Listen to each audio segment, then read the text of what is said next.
नमस्कार दोस्तों, मेरा नाम है मोहित जैन और आज के इस लेक्चर में मैं आप सभी का तहे दिल से स्वागत करता हूं। आज के इस लेक्चर से हम सी प्रोग्रामिंग लैंग्वेज के एक बड़े ही ख़ास टॉपिक को पढ़ने की शुरुआत करने जा रहे हैं, जिसका कि नाम है फाइल हैंडलिंग इन सी।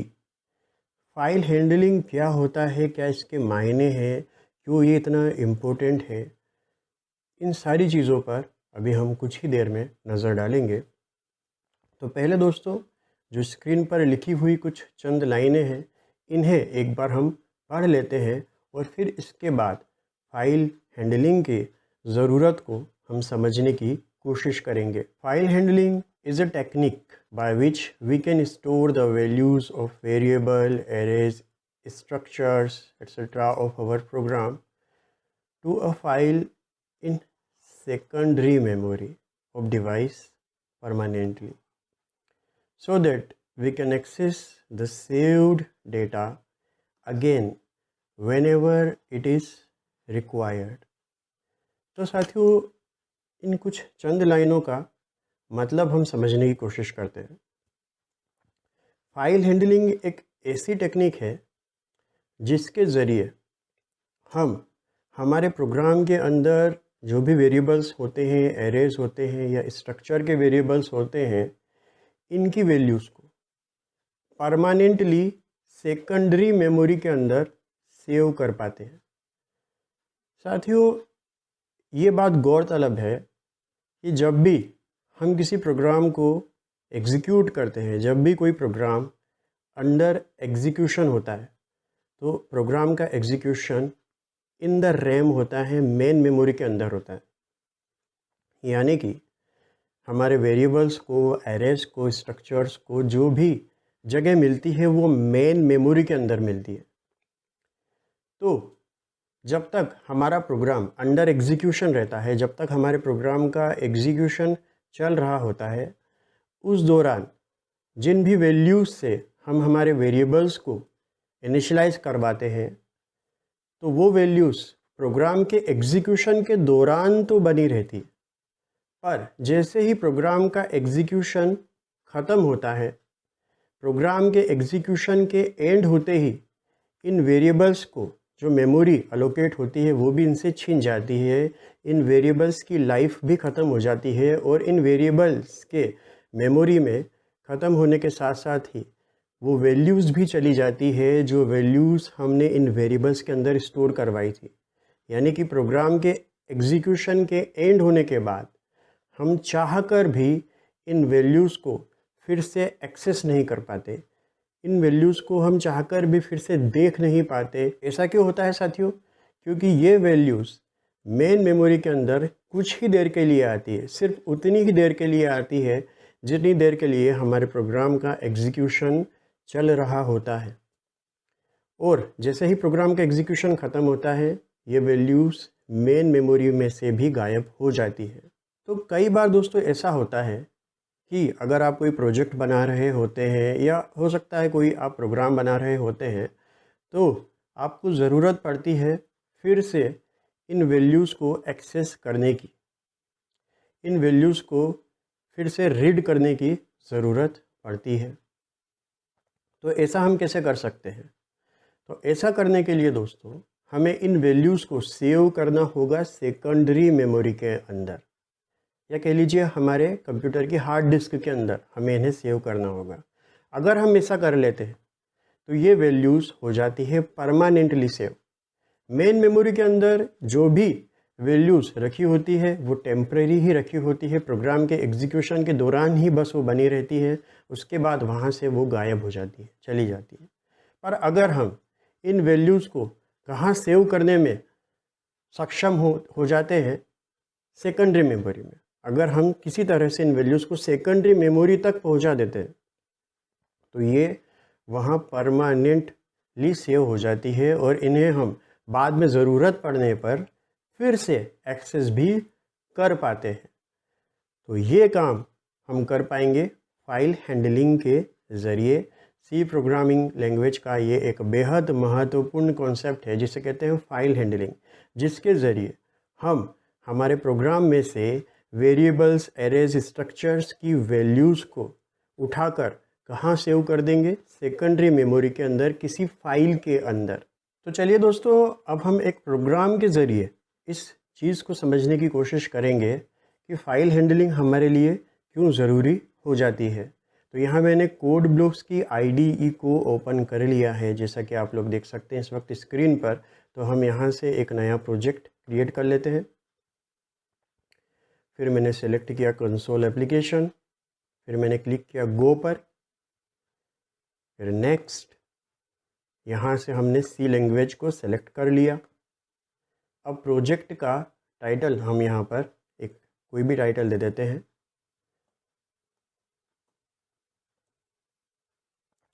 मैंने यहाँ प्रोजेक्ट का नाम रख दिया है टेस्ट एप्लीकेशन 2, कुछ भी आप नाम दे सकते हैं जो आपको अच्छा लगे। इसे सेव कर दिया है डेस्कटॉप के अंदर सी प्रोग्राम्स नाम के फ़ोल्डर के अंदर। मैंने डेस्कटॉप पर एक सी प्रोग्राम नाम का फ़ोल्डर पहले ही बना रखा है, वहाँ मैंने इसे सेव कर दिया है। फिर हम क्लिक कर देते हैं नेक्स्ट, फिनिश। तो साथियों, अब आप देख सकते हैं टेस्ट एप्लीकेशन 2 नाम का हमारा ये एक प्रोजेक्ट बन गया है, कोड ब्लॉक्स ने बना दिया है। अगर हम सोर्सेस के अंदर जाएंगे तो यहाँ main.c नाम की फाइल भी हमारे लिए कोड ब्लॉक्स ने खुद की तरफ से क्रिएट करके दे दी है। अब साथियों, इस वक्त स्क्रीन पर आप एक प्रोग्राम देख पा रहे होंगे। तो इस प्रोग्राम के अंदर आप देखेंगे तो हमने यहाँ पर एक स्ट्रक्चर बनाया है और इस स्ट्रक्चर को हमने यहाँ डिफ़ाइन किया। यहाँ आप देख सकते हैं एक इंटीजर टाइप का वेरिएबल हमने इसके अंदर रखा है रोल नंबर नाम से। एक कैरेक्टर टाइप का एरे बनाया है जिसका नाम है नेम और जिसकी साइज़ हमने रखी है 15। तो ये स्ट्रक्चर हमने यहाँ डिफ़ाइन किया। अब आगे ज़रा आइएगा, अब मेन के अंदर हम आते हैं। तो यहाँ पर हमने स्ट्रक्ट स्टूडेंट टाइप का एक वेरिएबल डिक्लेयर किया है।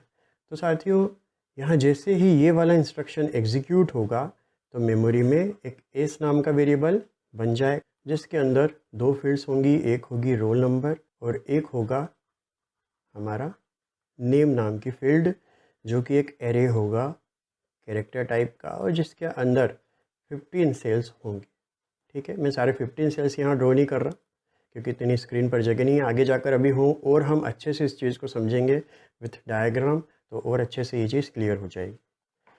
अब यहाँ हमने एक प्रिंट टैब के ज़रिए एक मैसेज प्रिंट किया है, inter name of the student, जिसे पढ़कर यूज़र को ये समझ में आ जाए कि उसे एक नेम इंटर करना है, स्टूडेंट का नेम इंटर करना है।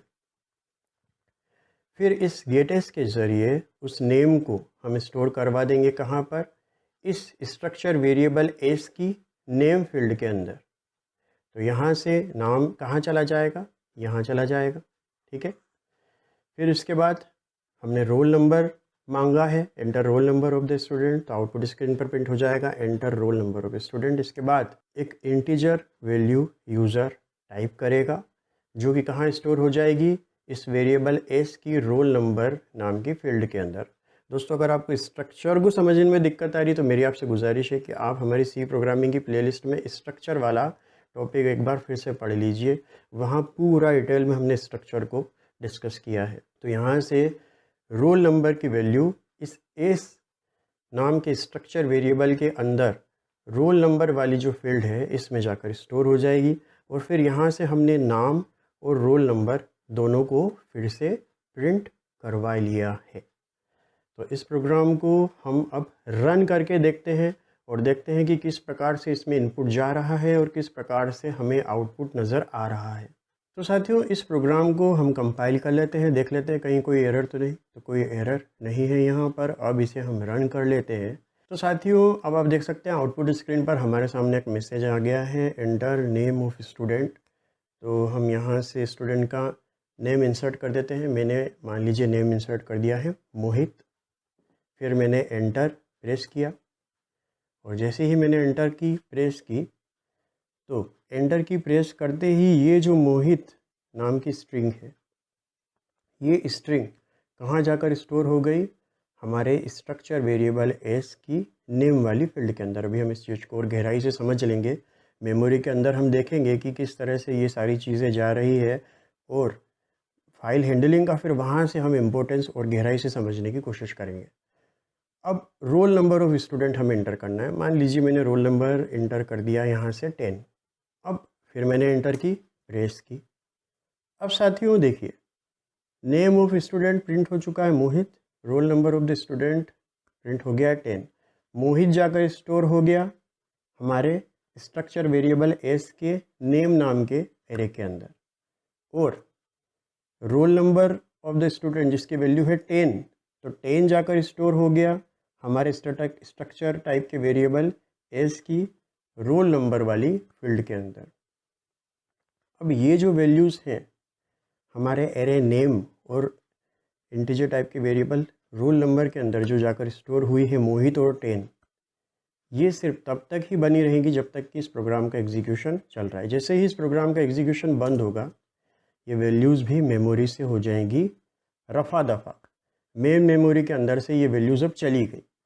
अब मैं फिर से अगर देखना चाहूँ यहाँ पर कि मैंने क्या वैल्यूज़ इंटर की थी, मैंने जो नाम इंटर किया था वो क्या था, और मैंने जो रोल नंबर की वैल्यू इंसर्ट की थी वो क्या थी। अब अगर मैं फिर से देखना चाहूँ तो मैं अब वो वैल्यूज़ वापस से एक्सेस नहीं कर सकता, क्योंकि वो वैल्यूज़ कुछ देर के लिए मेन मेमोरी के अंदर आई थी। जब मैंने उन्हें टाइप किया था कुछ देर के लिए वो मेन मेमोरी में जाकर स्टोर हुई थी, और जैसे ही प्रोग्राम का एग्जीक्यूशन ख़त्म हुआ अब वो वैल्यूज़ हो गई गायब, गई वो वैल्यूज़। अब हम उन्हें फिर से एक्सेस नहीं कर सकते, तो क्या करें? फिर से हम उन वैल्यूज़ को देख पाते, कभी ऐसी ज़रूरत होती कि हम फिर से उन वैल्यूज़ को देख पाते, तो हम क्या करते? हमें उन्हें सेकेंडरी मेमोरी के अंदर स्टोर करना चाहिए था। आइए इस चीज़ को हम डायग्राम के थ्रू समझते हैं तो और अच्छे से आपको ये चीज़ क्लियर हो जाएगी। तो साथियों आप देख सकते हैं ये हमारा वही प्रोग्राम है जिसे हमने अभी अभी एग्जीक्यूट किया था। तो जैसे ही सबसे पहले मेन फंक्शन के अंदर मौजूद ये वाला इंस्ट्रक्शन एग्जीक्यूट हुआ, भाई प्रोग्राम का एग्जीक्यूशन मेन फंक्शन के एग्जीक्यूशन के साथ ही स्टार्ट होगा।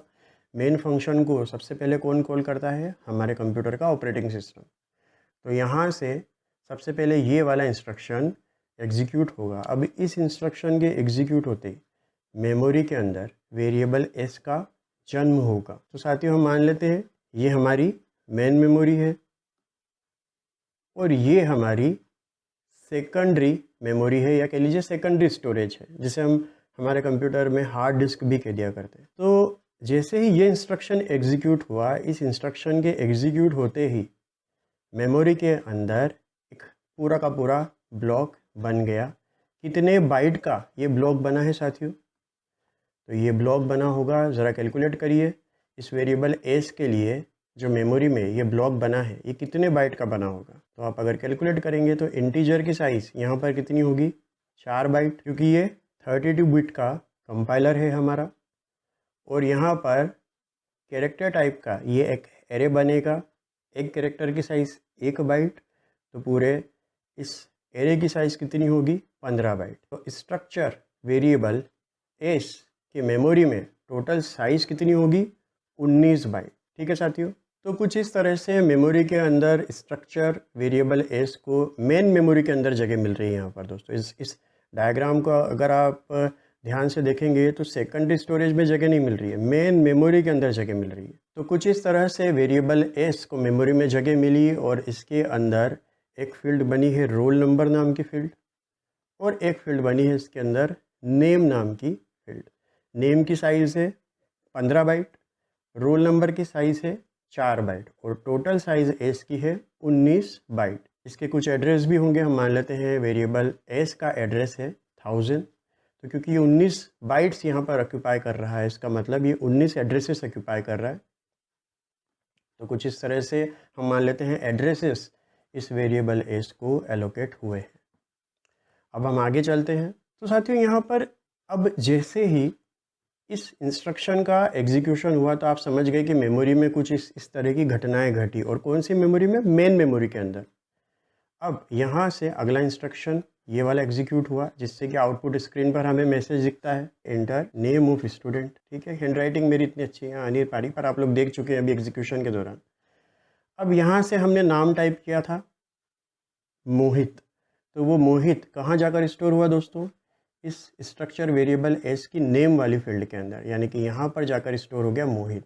तो साथियों कुछ इस तरह से ये मोहित स्ट्रिंग यहाँ हमारे इस स्ट्रक्चर टाइप के वेरिएबल एस की नेम वाली फील्ड में जाकर स्टोर हो गई। अब इस इंस्ट्रक्शन के एग्जीक्यूशन के बाद अगला नंबर आया इस इंस्ट्रक्शन का, और यहाँ जैसे ही ये इंस्ट्रक्शन एग्जीक्यूट होगा तो यहाँ आउटपुट स्क्रीन पर प्रिंट हो जाएगा enter role number of student, जैसा कि अभी हम लोगों ने एग्जीक्यूशन के दौरान देखा था। फिर रोल नंबर की वैल्यू हमने इंसर्ट कर दी थी 10, तो मान लेते हैं अब ये 10 वैल्यू कहाँ जाकर स्टोर हो जाएगी दोस्तों, तो ये 10 वैल्यू स्टोर हो जाएगी स्ट्रक्चर वेरिएबल एस की रोल नंबर वाली फील्ड के अंदर। तो यहाँ आकर स्टोर हो गया है 10। फिर जब ये प्रिंटएफ एग्जीक्यूट हुआ तो नेम की वैल्यू यहाँ से प्रिंट हो गई, आउटपुट स्क्रीन पर हमने देखा था मोहित प्रिंट हो गया था। और फिर जब ये वाला प्रिंटएफ एग्जीक्यूट हुआ था तो आउटपुट स्क्रीन पर प्रिंट हो गया था role number of student is 10, हुआ था ऐसा। अब जैसे ही इस प्रोग्राम का एग्जीक्यूशन कंप्लीट हुआ, जैसे ही फाइनली ये रिटर्न 0 स्टेटमेंट एग्जीक्यूट हुआ, प्रोग्राम का एग्जीक्यूशन हो गया कंप्लीट। प्रोग्राम के एग्जीक्यूशन के कंप्लीट होते ही ये सारी चीज़ें मेमोरी से हो जाएंगी गायब। तो साथियों जैसे ही इस प्रोग्राम का एग्जीक्यूशन ख़त्म होगा, वेरिएबल एस भी मेमोरी में से ख़त्म हो जाएगा। वेरिएबल एस की जो लाइफ है वो भी हो जाएगी फिनिश, ख़त्म, यानी कि मेमोरी में वेरिएबल एस रहेगा ही नहीं, कुछ इस तरह से। तो आप देख सकते हो दोस्तों मेन मेमोरी में से वेरिएबल एस गया। अब वेरिएबल एस गया तो ऑब्वियस सी बात है उसके अंदर जो रखी हुई वैल्यूज़ थी वो भी चली गई है। अब हम इन वैल्यूज़ को फिर से एक्सेस नहीं कर सकते। पर हाँ, एक तरीका था, अगर हम इन वैल्यूज़ को किसी तरह कहाँ स्टोर कर देते दोस्तों, सेकेंडरी मेमोरी के अंदर, तो इन वैल्यूज़ को हम इन फ्यूचर फिर से एक्सेस कर पाते। तो साथियों अगर हम किसी तरह से रोल नंबर की और नेम की वैल्यूज़ को कहाँ स्टोर करवा पाते, सेकेंडरी स्टोरेज के अंदर। हमारे प्रोग्राम के एग्जीक्यूशन के दौरान ही अगर हम कुछ ऐसा कर देते कि ये वैल्यूज़ सेकेंडरी स्टोरेज में जाकर स्टोर हो पाती, तो हम ज़रूरत पड़ने पर इन्हें अगली बार फिर से एक्सेस कर पाते। प्रोग्राम के एग्जीक्यूशन के कंप्लीट होने के बावजूद भी हम अगली बार इन वैल्यूज़ को फिर से एक्सेस कर पाते, फिर से रीड कर पाते, फिर से बुला पाते। पर इसके लिए हमें इन वैल्यूज़ को पहुंचाना होगा सेकेंडरी मेमोरी के अंदर ही, और उस दौरान ही पहुंचाना होगा जब हमारे प्रोग्राम का एग्जीक्यूशन चल रहा है। तो ऐसा करने के लिए हमें सहारा लेना होगा सी लैंग्वेज के एक बेहद इम्पोर्टेंट कॉन्सेप्ट का, जिसका कि नाम है फाइल हैंडलिंग। तो ठीक है साथियों, इस तरह से हमने ये जाना कि फ़ाइल हैंडलिंग हमारे लिए पढ़ना क्यों ज़रूरी हो जाता है, इसका इतना इम्पोर्टेंस क्यों है। और आने वाले लेक्चर में अब हम देखेंगे कि फ़ाइल हैंडलिंग की एप्लीकेशंस क्या क्या हो सकती है, कहाँ कहाँ फ़ाइल हैंडलिंग का इस्तेमाल किया जा सकता है, और फिर उसके बाद हम फ़ाइल हैंडलिंग की प्रोग्रामिंग की तरफ अपने कदम बढ़ाएंगे। तो ठीक है साथियों, इस लेक्चर को अब हम यहीं पर एंड करते हैं। होती है मुलाकात आप सभी से अगले लेक्चर में। आप सभी का हृदय की गहराइयों से धन्यवाद।